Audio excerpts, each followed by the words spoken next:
서울의 아침 햇살은 구름 사이로 아주 느리게 스며들어 도시 위에 한숨처럼 내려앉는 은은한 부드러움을 가지고 있었다.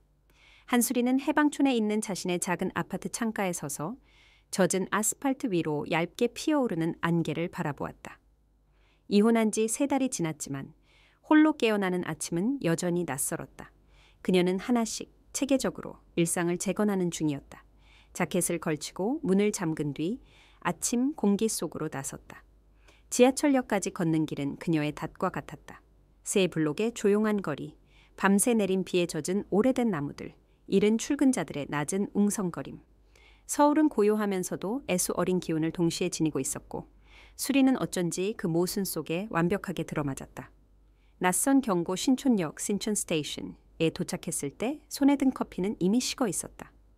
출근자들은 승강장 근처에 느슨하게 모여 아침 추위를 피해 자켓을 여미고 있었다. 그리고 늘 그렇듯이 서행하는 선로 오른쪽 구석에는 매일 보아온 작은 웅크린 형체. 김복자 할머니가 앉아 있었다. 김복자 할머니는 접힌 담요 위에 앉아 있었다. 얇은 몸에는 여러 겹이 어울리지 않는 옷이 감겨 있었고 누군가 오래전에 기부했을 법한 털모자 아래로 회색 머리카락이 삐죽 나와 있었다. 그녀는 주변의 다른 사람들처럼 공격적이거나 시끄럽지 않았다. 그저 조용했고 신경 써서 보지 않으면 거의 보이지 않는 존재였다. 수리는 항상 멈춰 섰다. 잔돈을 덜어주는 아주 작은 행동, 돈이 있을 때는 2,000원 정도를 건네는 것이었지만 김복자 할머니는 늘 부드럽고 감사하는 미소로 그것을 받았다. 안녕하세요, 할머니. 수리는 쪼그려 앉아 종이컵에 동전을 넣어주며 말했다. 저 멀리서 지하철의 웅성거리는 소리가 들려왔다. 할머니는 고개를 들었다. 그녀의 옅은 푸른 눈은 평소보다 더 맑았고 수린의 얼굴 위를 훑는 강렬함에 수리는 잠시 멈칫했다. 할머니의 손이 떨리고 있었다. 수리는 그녀가 추워하고 지치고 배고파하는 모습은 봤지만 무서워하는 모습은 본 적이 없었다. 수린이 몸을 펴기도 전에 김복자 할머니가 손을 뻗어 그녀의 손목을 꽉 잡았다. 그 악력은 놀라울 정도로 강했다. 오늘 밤은 집에 가지 마. 그녀는 불규칙하고 서두르며 거의 숨 막힐 듯 속삭였다. 할머니의 손가락이 굳어졌다. 내 말 들었지? 다른 어디서든 자. 하지만 집에 가지 마. 잠시 동안 수리는 그저 할머니를 응시했다. 도착하는 지하철 소리가 그 말들의 무게 아래 흐릿하게 뭉개졌다. 할머니의 표정에는 나이가 들면서 오는 혼란이 전혀 없었다. 흔들리는 시선도 산만한 생각도 없었고 오직 날 것 그대로의 긴급한 두려움만이 있었다. 할머니, 대체... 수린이 말하려 했지만 할머니는 고개를 세차게 저었다. 제발, 그녀는 거의 들리지 않게 속삭였다. 그러지 마. 불길한 느낌 뒤에서 지하철 문이 미끄러지듯 열렸다. 마치 아무 일도 일어나지 않은 것처럼 사람들이 내리고 또 다른 사람들이 줄을 지어탔다. 수리는 침을 삼켰다. 심장이 빠르게 뛰었다. 이것은 김복자 할머니답지 않았다.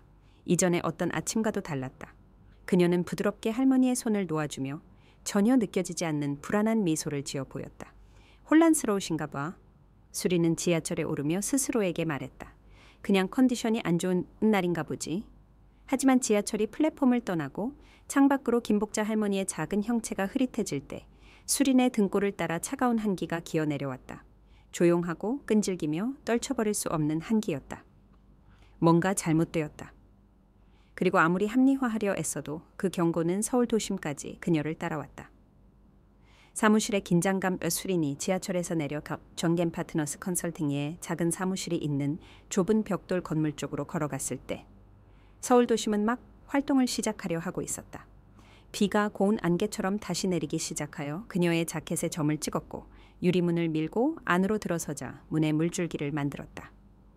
평소라면 이 출근길은 그녀를 안정시켜 주었다. 스프레드 시트, 청구서, 그리고 회계의 조용한 리듬을 마주하기 전에 생각을 정리할 기회였다. 하지만 오늘은 모든 것이 약간 어긋난 느낌이었다. 로비 조명이 희미하게 윙윙거렸다. 보안 데스크 뒤에는 건물에서 고용한 지 2주밖에 안 된 새 경비원 이대호가 앉아 있었다. 수리는 그에 대해 아는 것이 많지 않았다.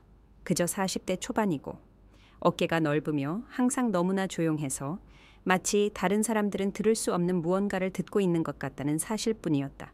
그녀는 지나가면서 공손하게 고개를 끄덕였다. 그의 시선이 그녀를 따라왔다.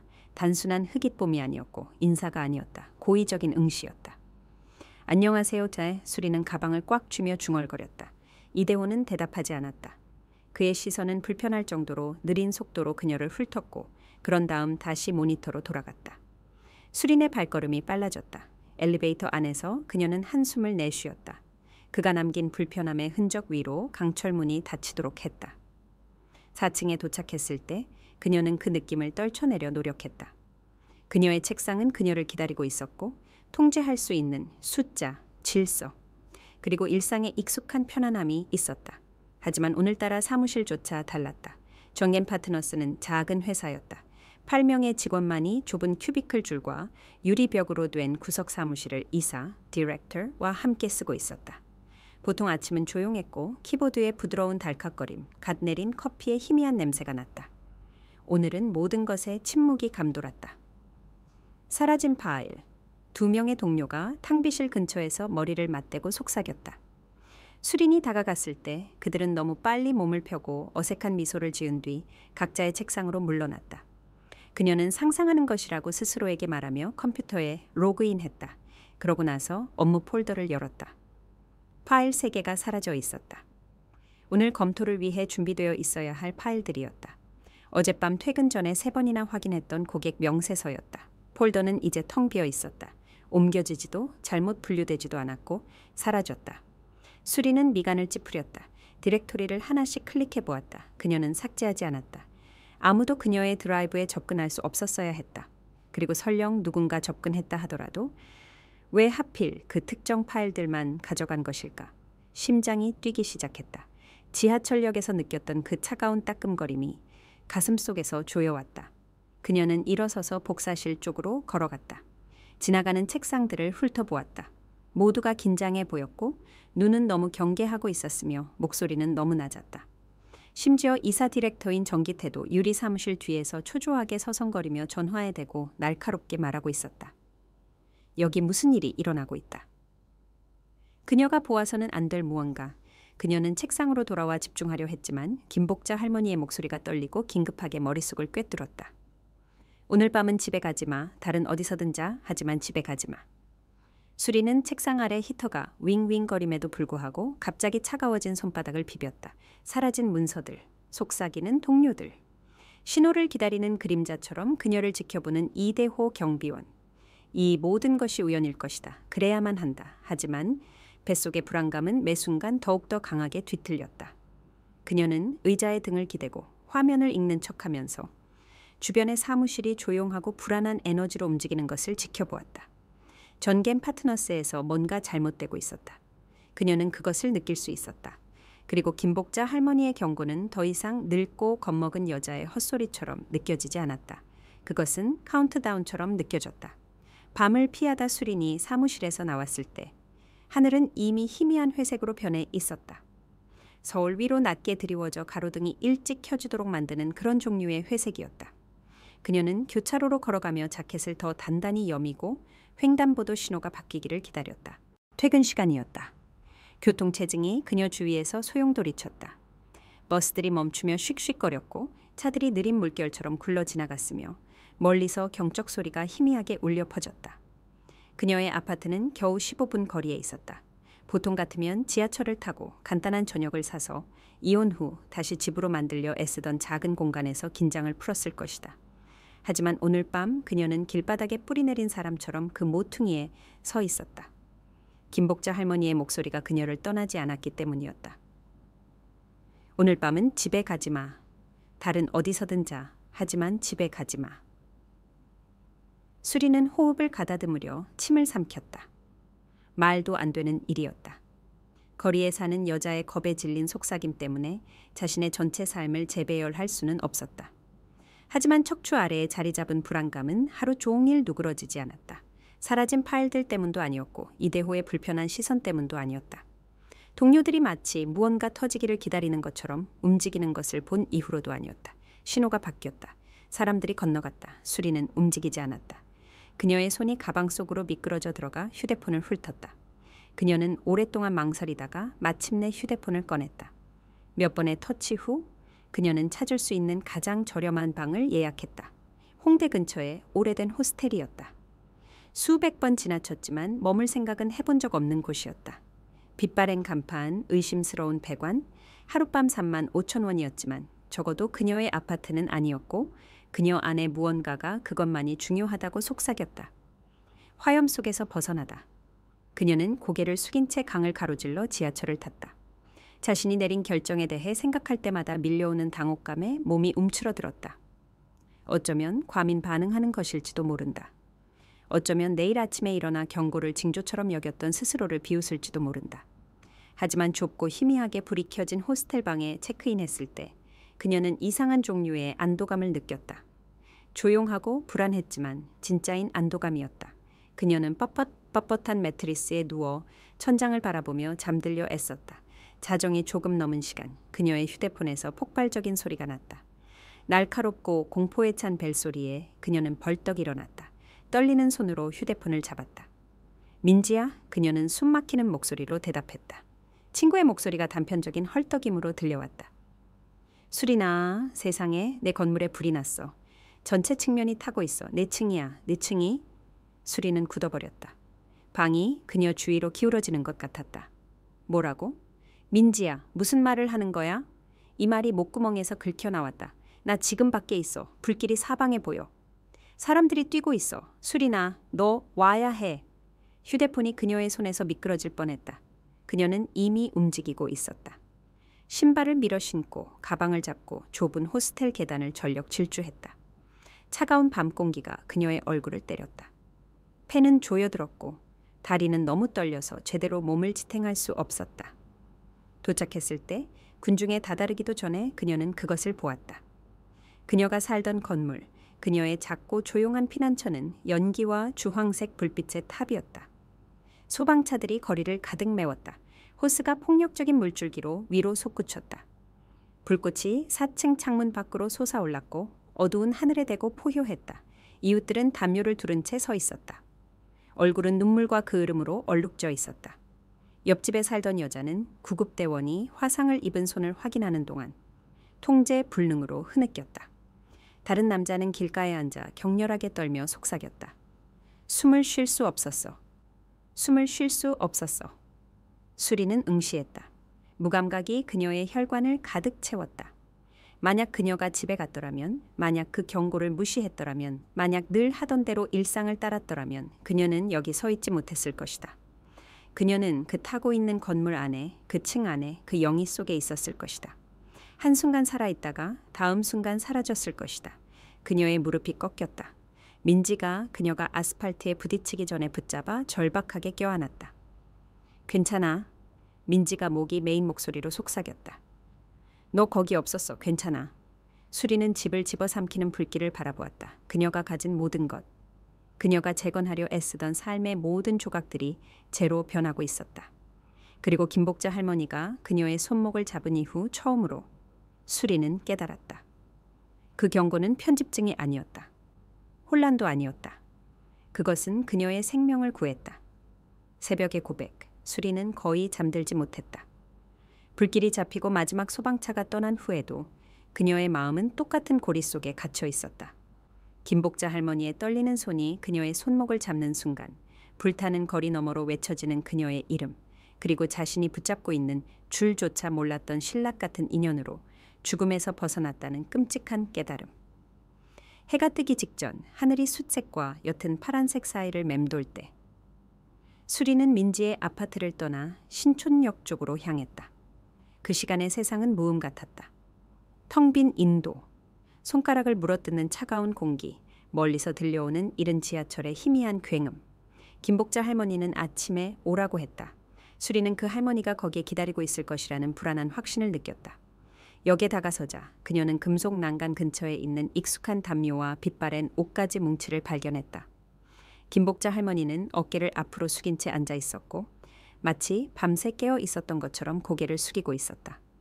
할머니가 얼굴을 들었을 때 수리는 전날의 그 두려움을 보았지만 이제 그 뒤에는 목적이 있었다. 수리는 할머니 옆에 쪼그려 앉았다. 오라고 하셨죠? 뭔가 아시는 거죠? 제발 무슨 일인지 말해주세요. 할머니는 누군가 보고 있을까 봐 플랫폼을 훑어보았다. 그녀는 낡고 커다란 외투 주머니에 손을 넣어 수십 년간의 비와 열기, 추위를 견뎌낸 듯한 구식 폴더폰을 꺼냈다. 손을 떨며 폰을 열었다.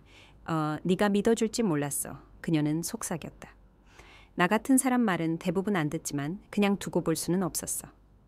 할머니는 작은 버튼들을 조작했고 마침내 흐릿한 사진들을 불러냈다. 수리는 그림자나 무작위 거리 인물일 것이라고 예상하며 더 가까이 몸을 숙였지만 그 이미지들은 그녀에게 충격처럼 다가왔다. 두 남자가 그녀의 아파트 건물 근처에 서 있었다. 늦은 저녁, 가로등이 그들 주위로 긴 그림자를 들이우고 있었다. 그들 중 한 명은 붉은색 기름통을 들고 있었다. 다른 한 명은 반복적으로 입구를 흘끗 보며 망을 보고 있었다. 수린의 목에서 숨이 막혔다. 두 번째 남자. 그의 체격, 그의 자세, 얼굴, 윤곽. 틀림없었다. 이대호. 그녀의 사무실 경비원이었다. 그녀의 맥박이 갈비뼈에 아프게 울려 퍼졌다. 김복자 할머니는 다음 사진을 클릭했다. 더 선명한 다른 각도였다. 이대호가 기름통을 든 남자에게 말하는 모습을 보여주고 있었다. 흐릿한 해상도 속에서도 그들의 자세에서 긴장감이 명백했다. 수리는 힘겹게 침을 삼켰다. 왜요? 이 사진들을 왜 찍으신 거예요? 김복자 할머니의 목소리가 갈라졌다. 내가 그들의 말을 들었거든. 나는 물품 하역장 옆 쓰레기통 뒤에 앉아 있었어. 그들이 나를 보지 못했어. 그들은 너에 대해 이야기했어. 그녀는 소매 뒤로 코를 닦았다. 키 큰 남자가 말했어. 내가 너무 많이 봤어. 그리고 다른 남자가 내 경비원 하고 말했어. 오늘 밤 이후로는 문제될 일 없을 거야. 수리는 세상이 그녀 주위로 기울어지는 것을 느꼈다. 땅, 플랫폼, 차가운 아침 공기. 아무것도 현실처럼 느껴지지 않았다. 김복자 할머니가 그녀의 손을 부드럽게 잡았다. 나는 그들이 너를 해치려 한다는 것을 알았어. 그래서 기다렸지. 다음 날 아침 너를 기다렸어. 네가 집에 가지 않았기를 기도했단다. 수린의 가슴이 조여왔다. 느리게 올라오는 통증. 화재, 사라진 파일들, 경비원의 시선, 직장의 긴장감. 모든 것이 잔인한 명료함으로 딱 맞춰졌다.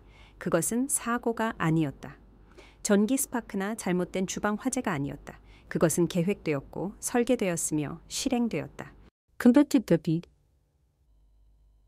그들은 그녀를 죽이려 했다. 수리는 눈을 감았다. 진실이 그녀의 뼈 깊숙이 뿌리내리면서 몸에 전율이 흘렀다. 마침내 눈을 다시 떴을 때 일출이 역을 가로질러 모든 것을 옅은 금빛으로 물들이고 있었지만 아무것도 더 밝게 느껴지지 않았다. 아무것도 안전하게 느껴지지 않았고 아무것도 다시는 같지 않을 터였다. 수사가 시작되다. 서울 용산경찰서, 서울 용산 폴리스 뷰로는 바깥 날씨보다 더 차갑게 느껴졌다. 수리는 로비에 서서 한 손에는 김복자 할머니의 낡은 폴더폰을, 다른 한 손에는 떨리는 자신의 손가락을 꽉 쥐고 있었다. 그녀의 옷에는 여전히 전날 밤의 희미한 영이 냄새가 남아 있었는데 이는 그녀가 얼마나 죽음에 가까웠는지에 대한 떨쳐낼 수 없는 상기였다. 제복을 입은 경찰관이 그녀를 좁은 복도를 따라 작은 신문실로 안내했다. 형광등이 머리 위에서 윙윙거렸고 금속 테이블, 의자 2개, 그리고 그 외에는 아무것도 없는 방을 비추고 있었다. 그녀는 앉아서 호흡을 가다듬으려 애썼다. 몇 분 후 문이 열렸다. 어두운 머리카락을 가진 키 크고 어깨가 넓은 남자가 팔 아래에 파일을 끼고 안으로 들어섰다. 그는 차분하고 안정적인 목소리로 자신을 소개했다. 김지훈 형사입니다. 한수린 씨시군요. 그녀는 고개를 끄덕였다. 네, 만나주셔서 감사합니다. 그는 그녀 맞은편에 앉아 테이블 위에 두 손을 포겠다. 밖에 경찰관이 어젯밤 화재가 사고가 아니라고 생각하신다고 말했습니다. 저는 모든 것을 듣고 싶습니다. 그의 어조는 회의적이지 않았고 단지 철저하고 전문적이었다. 수리는 불안하게 숨을 들이마시며 처음부터 시작했다.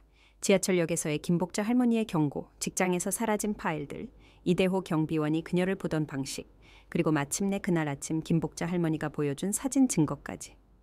김 형사는 끼어들지 않고 들었지만 그녀의 말 하나하나에 그의 표정은 더욱 집중되었다. 그녀가 낡은 폰을 테이블 위로 밀어 넘겼을 때 그는 느리고 신중한 엄지손가락 움직임으로 이미지를 확대하며 조심스럽게 살펴보았다. 이 남자가 귀하 건물 경비원이 맞다고 확신하십니까? 그는 이대호와 얼굴이 있는 이미지를 톡톡 치며 물었다. 네, 출근할 때마다 매일 아침 봅니다. 수린이 대답했다. 저 사람이 맞습니다. 김 형사는 고개를 끄덕였다. 그가 뒤로 기대는 방식에는 무언가가 있었다. 그것은 그녀에게 이것이 전겐 파트너스와 관련된 최초의 문제가 되는 보고서가 아님을 알려주는 무언가였다. 최근 직장에서 특이한 일이 있었습니까? 그가 물었다. 수리는 망설였다. 어제 제가 완성한 파일 3개가 드라이브에서 사라졌습니다. 그리고 사람들이 이상하게 행동했어요. 속삭이고 눈을 피했습니다. 사무실 전체가 잘못된 느낌이었습니다. 김 형사는 몇 가지 메모를 적었다. 그리고 이 파일들은 대규모 자금 이체나 고액 계좌와 관련이 있었습니까? 그녀는 눈을 깜박였다. 네, 그중 2개는 감사 검토의 일부였습니다. 숫자가 맞지 않았어요. 바로 그때 그녀는 김 형사의 눈에서 작은 변화를 보았다. 그가 이미 의심하고 있던 무언가를 그녀가 방금 확인했다는 것을 알려주는 인식의 불꽃이었다. 그는 파일을 닫았다. 한수린 씨, 솔직하게 말씀드리겠습니다. 그의 목소리는 부드러웠지만 그 뒤의 심각성은 날카로워졌다. 당분간 정겐 파트너스에는 돌아가지 마십시오. 수리는 뱃속에 내려앉는 것을 느꼈다. 그렇게 위험한가요? 아직은 모르겠습니다. 김 형사는 말했다. 하지만 그 회사 안에서 무언가 일어나고 있으며 관련된 개인들은 불편함을 초래하는 사람을 제거할 의향이 있을 수 있습니다. 귀하의 우려와 어젯밤 화재의 타이밍은 중요합니다. 그녀는 테이블 모서리를 꽉 쥐었다. 저를 믿으시는군요. 네, 그가 단호하게 말했다. 그리고 저는 귀하가 이 사람들 주변에서는 안전하지 않다고 믿습니다. 그 말들이 그들 사이에 무겁게 내려앉았다. 김 형사는 폰을 압수하고 이미지를 확보하며 화재와 전겐 파트너스 모두에 대한 전면적인 조사를 시작하겠다고 약속했다. 그는 그녀에게 업데이트를 받을 수 있도록 조치했고 추가 통지가 있을 때까지 직장 사람들과의 접촉을 피해야 한다고 다시 한번 강조했다. 수린이 다시 거리로 나섰을 때 진실의 무게가 그녀의 갈비뼈를 압박했다. 짓누르는 것이 아니라 명확하게 하는 압박이었다. 그녀는 즉시 민지에게 전화했고 친구는 주저없이 필요한 한 그녀와 함께 머물러야 한다고 주장했다. 그날 밤 민지의 여분 방에서 수리는 천장을 바라보며 깨어 있었다. 두려움은 사라지지 않았지만 이제 그것은 모양, 목적, 방향을 가지고 있었다. 그리고 화재 이후 처음으로 그녀는 맹목적으로 도망치는 것이 아니었다. 김지훈 형사는 그녀를 위해 어둠 속을 들여다보고 있었고 그가 다음에 밝혀낼 것은 모든 것을 바꿀 터였다. 검은 돈의 실체, 김 형사는 약속을 지켰다. 수린이 신고한 지 24시간도 채 되지 않아 그는 서울 용산경찰서의 공유 사무실에 서서 턱을 굳게 만드는 일련의 재정 출력물을 응시하고 있었다. 의심스러운 화재로 시작된 일이 훨씬 더 큰 무언가로 성장했다. 패턴, 계좌, 그리고 합법적인 컨설팅 회사와 전혀 닮지 않은 구조를 가진 무언가였다. 정겐 파트너스, 수린이 거의 1년 동안 일했던 조용한 팔린 사무실은 겉보기와 달랐다. 김 형사는 서류들을 책상 위에 펼쳤다. 몇몇은 그가 밤새 서둘러 처리한 영장이었다. 다른 것들은 기업 등록과 관련된 공개 기록이었다. 이 모든 것은 하나의 불안한 결론을 가리키고 있었다. 전겐 파트너스는 단순한 회계 법률 사무소로 위장한 돈 세탁 파이프라인, 즉 유령 회사였다. 그는 수린이 진술에서 확인했던 사라진 서류들 쪽으로 더 가까이 몸을 숙였다. 각 파일은 서울과 지방에 등록된 작은 유한회사 LLC의 여러 층을 통해 불규칙하게 경로가 지정된 이체를 보여주고 있었다. 개별적으로는 거래들이 사무적 잡음처럼 보였지만 함께 모여 돈 세탁 사슬을 형성했다. 자금을 깔때기로 모으고 세탁하고 분산시킨다. 수백만 원이 컨설팅 비용으로 위장되어 조용히 이동했다. 이것은 누군가 숫자가 말이 안 된다는 것을 볼 만큼 가까이 가지 않는 한 보이지 않는 상태로 남아있는 종류의 계획이었다. 수린 같은 누군가. 김 형사는 천천히 숨을 내쉬었다. 그 특정 파일들이 그녀의 드라이브에서 사라진 것은 당연했다. 그녀의 사무실 분위기가 긴장되었던 것도 당연했다. 주변 사람들이 마치 폭탄이 터지기를 기다리는 것처럼 행동했던 것도 당연했다. 그는 콧등을 문지르고는 휴대폰을 들었다. 진실이 밝혀지다. 수리는 민지의 주방에서 커피를 마시려 애쓰고 있었다. 맛을 느낄 수 없었다. 그때 김 형사에게 전화가 왔다. 그녀는 스피커폰으로 설정했고 민지는 팔짱을 낀 채 옆에 서 있었다. 한수린 씨, 김 형사가 말을 시작했다. 저희가 발견한 내용을 알려드려야 할 것 같습니다. 그의 목소리는 안정적이었지만 수리는 그 아래의 무게를 감지했다. 오늘 아침 정겐 파트너스의 내부 구조에 접근했습니다. 일반적인 회계법률사무소가 아닙니다. 이는 주간 자금 세탁 계획과 연결된 유령 회사의 위장 작전입니다. 수리는 그가 말한 것을 제대로 들었는지 확신하지 못하고 눈을 깜박였다. 세탁이요? 범죄 자금 세탁이요? 네, 김 형사가 말했다. 상당한 금액입니다. 여러 주에 걸쳐 있습니다. 귀하의 부서는 유입 보고서, 특히 불규칙한 보고서를 처리했습니다. 민지는 손으로 입을 막았다. 수리는 방이 약간 기울어지는 것을 느꼈고 심장이 귓가에서 쿵쾅거렸다. 사라진 그 세 개의 파일은 김 형사가 계속했다. 자금의 움직임을 추적하기에 충분할 만큼 명확하게 노출시키는 유일한 파일들이었습니다. 귀하의 접근 수준을 가진 누구라도 불일치를 볼 수 있었을 겁니다. 수리는 의자에 주저앉았다. 제가 알아챘어요. 그래서 2번 확인한 거예요. 숫자가 안 맞았어요. 그리고 그것이 김 형사가 조용히 말했다. 귀하를 위험에 빠뜨린 것입니다. 차가운 물결이 그녀를 훑고 지나갔다. 그녀는 항상 위험을 드라마틱한 다가오는 것을 볼 수 있는 종류의 위협으로 상상했다. 하지만 그녀는 위험이 스프레드시트 안에, 숫자 안에, 그녀가 잡도록 훈련받은 조용한 불일치 안에 숨어 있을 것이라고는 상상하지 못했다. 김 형사가 말을 이어갔다. 정기태 이사가 누군가에게 문제를 제거하라고 지시했다는 믿을 만한 증거를 확보했습니다. 이대호가 그것을 수행하기 위해 계약된 사람이었습니다. 수린의 피부가 따끔거렸다. 저를 제거하라고요? 네. 민지가 나지막이 욕설을 중얼거렸다. 김 형사의 어조가 깊어졌다. 이대호는 유령 회사 2곳과 연결되어 있습니다. 그의 고용 이력은 위조되었습니다. 화재가 난 밤 그가 귀하 건물에 있었다는 사실은 그를 방화와 직접적으로 연결합니다. 수리는 주방 조리대 모서리를 너무 세게 쥐어 손가락 마디가 하얗게 질렸다. 그녀의 생각은 그가 아침 로비에서 그녀를 쳐다보던 순간으로 회귀했다. 차갑고 계산적이었으며 기다리고 있었다. 그날 밤 그녀가 집에 갈 것이라는 확인을 기다리고 있었다. 그녀는 몸을 떨었다. 김복자 할머니가 경고하지 않았다면 살아남지 못했을 겁니다. 김 형사가 부드럽게 말했다. 사방에서 침묵이 밀려왔다. 민지가 수린의 손을 꽉 잡았다. 김 형사가 헛기침했다. 상황이 바뀌었습니다, 한수린 씨. 이것은 단순한 방화나 직장 내 협박이 아닙니다. 이것은 폭력의 흔적을 남긴 조직적인 금융범죄입니다. 귀하는 자신의 일을 했다는 이유로 거의 살해당할 뻔했습니다. 진실이 무겁고 날카롭게 부정할 수 없게 자리 잡았다. 그녀는 결코 보려 하지 않았던 세상 속으로 발을 헛디뎠다. 그녀는 이해해서는 안 될 무언가를 발견했다. 그리고 깨닫지도 못한 채 그림자 위에 제국을 건설한 사람들에게 위협이 되었다. 김 형사의 마지막 말은 암울한 확신을 담고 있었다. 저희는 체포를 진행할 것이고 귀하는 안전한 곳에 머물러야 합니다. 이 사람들은 귀하가 지금까지 경험한 것보다 훨씬 더 많은 일을 할 수 있습니다. 수리는 고개를 끄덕였다. 그가 그녀를 볼 수 없었지만 그녀는 이제 이해했다. 그녀의 삶은 사고가 아닌 계획에 의해 불타버렸다. 체포와 종결, 전겜 파트너스에 대한 급습은 동이 튼 직후에 일어났다. 건물이 여전히 반쯤 잠들어 있고 도심거리가 출근자들로 막 채워지기 시작했을 때였다. 김 형사와 그의 팀은 조용하고 정확하게 움직였다. 돈 세탁 연결이 명백해지자 밤새 개입한 연방금융범죄 인력과 협력했다. 오전 7시 30분에 사무실 문이 열릴 무렵 복도는 이미 배지가 달린 어두운 자켓을 입은 경찰관들로 가득 차 있었다. 접수원은 비명을 지를 틈도 없이 옆으로 안내되었고 팀은 휩쓸고 들어갔다. 서버는 몇 분 안에 연결이 끊기고 포장되었다. 하드드라이브는 목록화되고 복사되고 봉인되었다. 서류 캐비닛은 비워졌다.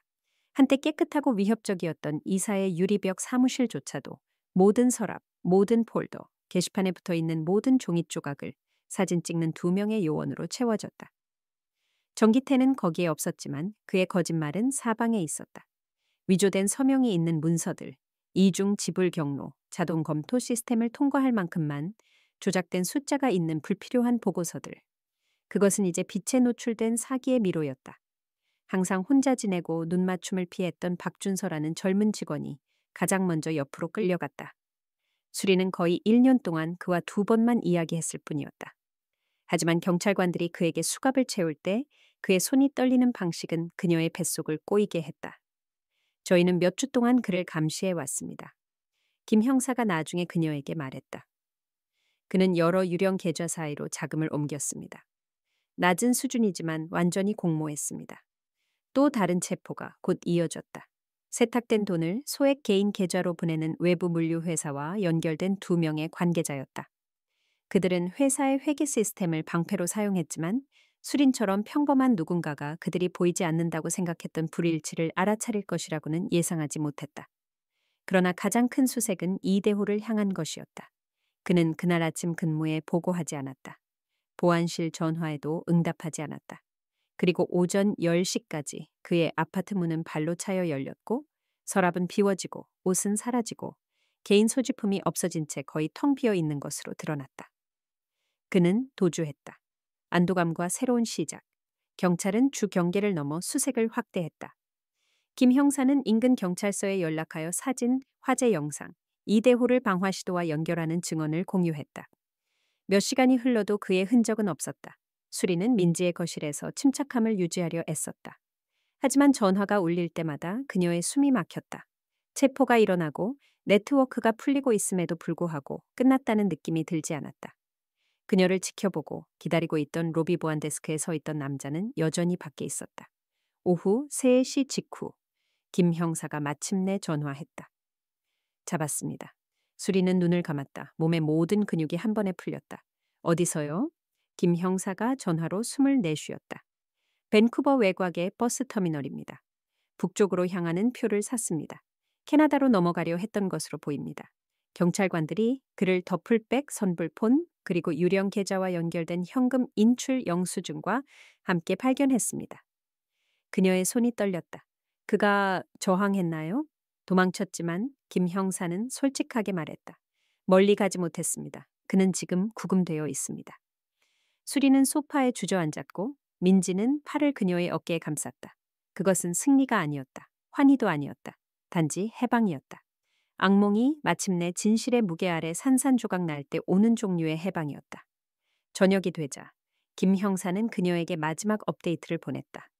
정기태는 오리건 해안 근처의 임대주택에서 발견되었다. 그는 문서를 파괴하려 했지만 경찰관들이 그가 끝내기 전에 도착했다. 그 역시 구금되었다. 한때의 광택나는 유리와 스프레드시트 뒤에 조심스럽게 숨겨져 있던 네트워크는 단 하루 만에 무너졌다. 그럼에도 불구하고 체포가 이루어졌음에도 위험이 더 이상 그녀의 발걸음을 스토킹하지 않음에도 불구하고 수리는 근본부터 흔들림을 느꼈다. 단순히 죽음에 가까워졌다는 것 때문만이 아니었다. 그것은 그녀가 동료, 상사, 경비원의 얼굴을 하고 있던 범죄자들 옆에서 살고 있었다는 깨달음 때문이었다. 그녀는 매일 아침 그녀에게 미소 지었던 사람들에게 쫓겼고 그녀의 안전 감각을 재건하는 것은 그들이 수갑을 차고 사라지는 것을 보는 것만큼 간단하지 않을 터였다. 재건과 돌봄 즉업 보험사 직원이 비오는 화요일 오후에 전화했다. 그의 어조는 전문적이었지만 예산괴로 온화했다. 몇 주간의 서류 작업, 인터뷰, 그리고 손실 증명 양식 끝에 절차가 마침내 끝에 다다랐다. 아파트 화재에 대한 보험금 지급액은 그녀가 잃은 모든 것을 대체하기에는 충분하지 않았지만 그녀가 다시 시작하는 데 도움이 될 만큼 충분히 상당했다. 그 숫자가 소리내어 말해지는 것을 듣는 것은 이상하게 느껴졌다. 그것이 단순히 돈이 아니라 그녀가 가졌던 삶의 재를 나타낸다는 것을 알면서 수리는 전화기를 천천히 내려놓으며 따뜻한 숨결처럼 안도감이 스며들도록 했다. 보험사였어? 민지가 문간에서 앞치마로 손을 닦으며 물었다. 수리는 고개를 끄덕였다. 처리됐대. 자금을 송금 중이래. 민지는 환하게 웃었다. 좋아. 이제 그 에어 매트리스 대신 진짜 침대 프레임을 살 수 있겠네. 다음 몇 주는 부드럽고 절실히 필요한 재설정처럼 전개되었다. 수린과 민지는 동쪽 편의 적당한 방 2개짜리 아파트를 찾았다. 화려하지는 않았지만 밝고 개방적이었으며 오후 햇살을 받는 작은 발코니가 있었다. 처음에는 벽이 밋밋한 베이지색이었다. 하지만 오래 지속되지 않았다. 그곳에서의 첫 토요일 그들은 낡은 시트를 바닥에 깔고 페인트 캔을 열고 그곳을 쾌활한 색상의 폭풍으로 바꾸었다. 민지는 거실의 따뜻한 흑색 레드를 골랐고 수리는 침실의 옅은 현명한 녹색을 선택했다. 그들은 복도에 울릴 만큼 크게 음악을 틀었고 페인트 롤러를 들고 춤을 추며 옷에 페인트가 떨어질 때 불가피하게 웃었다. 저녁에는 간단한 저녁 식사를 함께 요리했다. 파스타, 구운 채소, 볶음 요리를 중고장터에서 찾은 작은 테이블에서 먹었다. 때로는 늦게까지 모든 것과 아무것도 아닌 것에 대해 이야기했다. 다른 때에는 단순히 조용한 동반자 관계 속에서 존재했다. 그들 사이에는 안전에 부드러운 웅성거림이 있었다. 수리는 작은 비영리 단체가 재정 기록을 정리하는 것을 돕는 파트타임 원격 직장을 찾았다. 화려하지 않았고 혜택도 없었다. 하지만 그 일은 정직하고 안정적이었으며 그녀의 마음을 단단하게 지탱해 주었다. 숫자를 볼 때 숨겨진 비밀을 두려워하지 않는다는 것도 치유되는 기분이었다. 김복자 할머니에게 보답하다. 천천히. 그녀는 다시 정상적으로 숨쉬기 시작했다. 천천히 가슴속의 답답함이 완화되었다. 천천히 화재와 살인 미수의 그림자가 그녀의 밤에서 희미해졌다. 그녀는 여전히 때때로 연기 냄새를 맡을 것으로 예상하며 깨어났다. 여전히 이대호와 닮은 남자들을 지나칠 때 움츠러들었다. 하지만 더 이상 공포가 그녀를 지배하지 않았다. 악몽이 줄어들었다. 아침은 더 밝아졌다. 그리고 이 아파트, 그녀와 민지가 처음부터 만든 이 작고 불완전한 집은 따뜻하고 현실적이며 깊이 그녀의 것이 되었다. 수린이 새로운 삶에 정착하면서 하나의 생각이 계속해서 그녀에게로 돌아왔다. 김복자 할머니. 떨리는 목소리가 그녀의 생명을 구한 여자, 그녀의 깨지기 쉬운 안전까지도 걸고 그녀에게 경고했던 여자. 화재와 체포 이후 몇 주가 흘렀다. 하지만 수리는 지하철역에서 그녀를 보지 못했다. 김복자 할머니가 보통 앉아있던 금속 난간 옆자리는 수린이 지나갈 때마다 비어 있었다. 종이컵도 담요도 익숙한 실루엣도 없었다. 어느 추운 아침 그녀는 마침내 불확실성 속에서 더 이상 기다릴 수 없다고 결정했다. 그녀는 김복자 할머니가 가끔 몸을 녹이거나 무료 식사를 받으러 가던 동네의 노숙자 쉼터 쪽으로 향했다. 안으로 들어가자 커피와 세제 냄새가 공중에 남아있었다. 자원봉사자들이 분주하게 아침 식사를 제공하고 세면도구를 나누어주고 의료기구를 분류하고 있었다. 실례합니다. 수리는 카운터 뒤에 직원에게 물었다. 김복자라는 여자를 아시나요? 나이 들고 작은 체구에 회색 머리요. 보통 지하철 노선 근처에 앉아 계십니다. 자원봉사자의 얼굴이 환해졌다. 네, 김 할머니 오늘 여기 계세요. 안쪽에서 몸을 녹이고 계세요. 안도감이 너무 빨리 수린에게 밀려와 그녀는 거의 웃음을 내쉴 뻔했다. 그녀는 자원봉사자를 따라 플라스틱 의자와 접이식 테이블이 있는 방으로 갔다. 그리고 그녀가 거기에 있었다. 김복자 할머니는 스티로폼 컵을 두 손으로 감싸고 앉아 있었고 어깨는 구부정했지만 눈은 여전히 경계심이 있었다. 그녀가 수린을 보았을 때 그녀의 얼굴은 놀라움과 거의 부끄러움이 섞인 미소로 부드러워졌다. 다시는 못 볼 줄 알았어. 수린이 그녀 옆 의자에 앉자 김복자 할머니가 조용히 말했다. 할머니는 제 목숨을 구해주셨어요. 수린이 대답했다. 제가 할 수 있는 최소한은 안부를 묻는 거예요. 그들은 화재에 대해, 체포에 대해, 새 아파트에 대해 오랫동안 이야기했다. 수린이 김복자 할머니가 어떻게 지내는지 부드럽게 물었을 때 할머니는 어깨를 으쓱했다. 그냥 버티고 있어. 그녀는 중얼거렸다.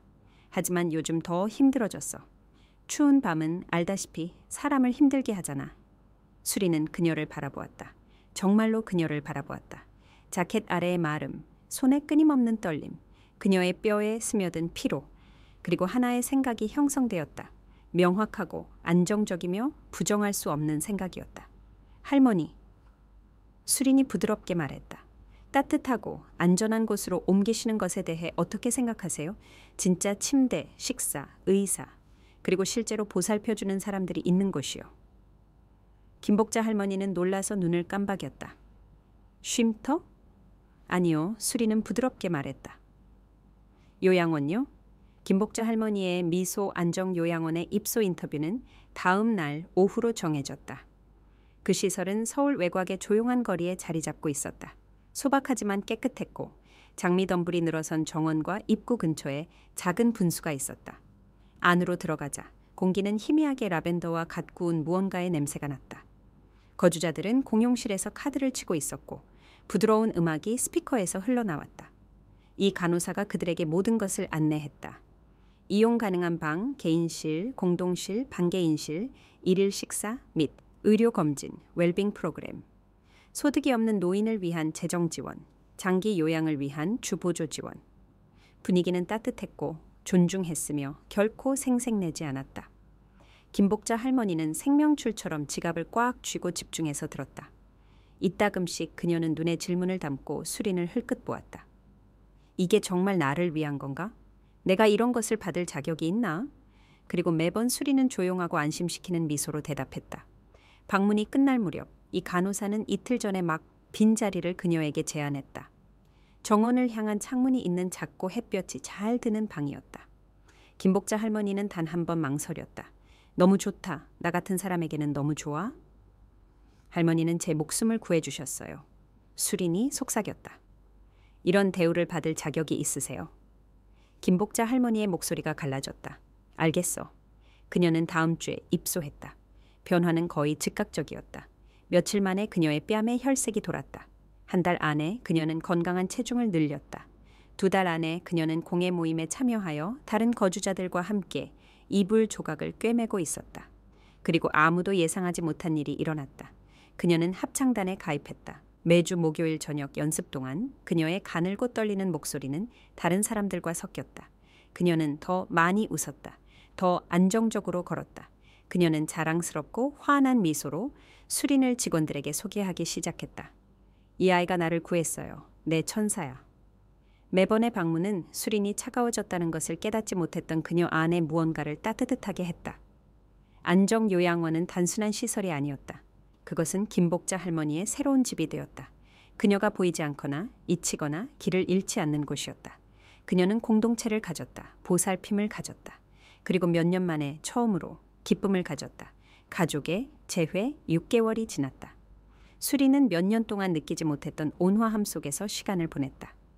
계절은 서울 위로 조용히 바뀌었고 봄비는 초여름 햇살에게 자리를 내주었다. 매주가 지날수록 그녀의 세상은 다시 안정적이고 차분하며 깊이 인간적인 무언가로 조용히 엮어졌다. 일어난 일의 상처는 사라지지 않았지만 더 이상 그녀의 일상의 리듬을 좌우하지 않았다. 어느 따뜻한 7월 오후 안정요양원의 원장이 프런트 데스크 근처에서 수린에게 다가왔다. 한수린 씨, 그녀는 미소를 지으며 말했다. 오늘 김복자 할머니를 찾는 분이 오셨어요. 가족이요? 수린은 눈을 깜박였다. 원장은 고개를 끄덕였다. 따님이세요? 방문 라운지에서 기다리고 계세요? 수린의 숨이 막혔다. 따님이요? 그녀가 그녀를 찾았다. 원장의 표정이 부드러워졌다. 네, 제 이해로는 몇 년 동안 서로 보지 못했다고 합니다. 김 할머니가 안전하다는 소식을 듣고 매우 감격해 하셨어요. 수린은 예상치 못한 초조함과 함께 라운지 쪽으로 걸어갔다. 그녀는 문간에서 멈춰 섰다. 창가 소파에 40대 후반의 여자가 앉아 있었다. 짙은 금발머리를 깔끔하게 뒤로 묶고 손으로 티슈를 불안하게 비틀고 있었다. 그녀는 수린이 들어서자 고개를 들었다. 수린 씨인가요? 여자는 조용히 물었다. 맞습니다. 여자는 일어서서 손을 내밀었다. 저는 이연서입니다. 김복자 할머니의 딸입니다. 이연서는 다시 말하기 전에 힘들게 침을 삼켰다. 어떻게 감사해야 할지 모르겠어요. 저희는 연락이 끊겼어요. 어머니가 다투고 집을 나가셨는데 저는 더 이상 우리를 보고 싶지 않다고 생각했어요. 사람을 고용해서 찾아보려 했지만 그녀의 목소리가 끊어졌다. 몇 년이 흘렀어요. 돌아가신 줄 알았어요. 수리는 자신의 목이 조여 오는 것을 느꼈다. 할머니는 다시 당신을 보기를 결코 멈추지 않으셨어요. 눈물이 이연서의 눈을 채웠다. 여기 직원들이 수린 씨가 하신 일을 어떻게 어머니를 찾고 도왔는지 말해줬어요. 수린 씨는 어머니의 목숨을 구했을 뿐만 아니라 저에게 어머니를 되찾아 주셨어요. 수린이 반응하기도 전에 문이 열렸다. 김복자 할머니가 직원 한 명의 도움을 받아 걸어 들어섰지만 스스로 걸었다. 그녀는 이연서를 보자 얼어붙었다. 엄마. 이연서가 속삭였다. 김복자 할머니는 손으로 입을 가렸다. 연서야. 그들은 처음에는 순간이 사라질까 두려워하는 것처럼 천천히 서로를 향해 움직였다. 그러더니 감정의 물결 속에서 껴안았다. 꽉 떨리는 몇 년간의 상처가 길고 절박한 포옹 속으로 녹아내렸다. 수리는 그들에게 방을 내주며 뒤로 물러섰다. 그녀의 심장은 따뜻하고 형언할 수 없는 무언가로 부풀어 올랐다. 그들이 함께 앉아 부드럽게 이야기하는 것을 지켜보았다. 손은 놓지 않았다. 감사, 후회, 용서. 모든 것이 명확하게 설명될 필요 없이 그들 사이에서 흘러나왔다. 잠시 후 김복자 할머니는 수린을 돌아보았다. 그녀의 눈이 빛났다. 너는 내 목숨만 구한 게 아니야. 그녀는 부드럽게 말했다. 내 가족을 구했어. 그 말들은 조용한 축복처럼 수린의 가슴 깊숙이 자리 잡았다. 그날 저녁 그녀는 해가 서울의 스카이라인 뒤로 넘어갈 때 안정요양원을 걸어 나왔다. 하늘을 금색과 장밋빛으로 물들이면서 공기는 따뜻했고 정원에서 여름꽃의 희미한 향기가 흘러나왔다. 멀리서 자동차들이 웅궁거렸다. 뒤편 간호사 휴게실에서 웃음소리가 흘러나왔다. 오랜만에 처음으로 수리는 온전함을 느꼈다. 승리가 아니었고 의기양양함도 아니었다. 단지 평화로움이었다. 한때 그녀의 삶을 위협했던 어둠은 오래전에 지나갔다. 남은 것은 빛이었다. 부드럽고 안정적이며 현실적이었다.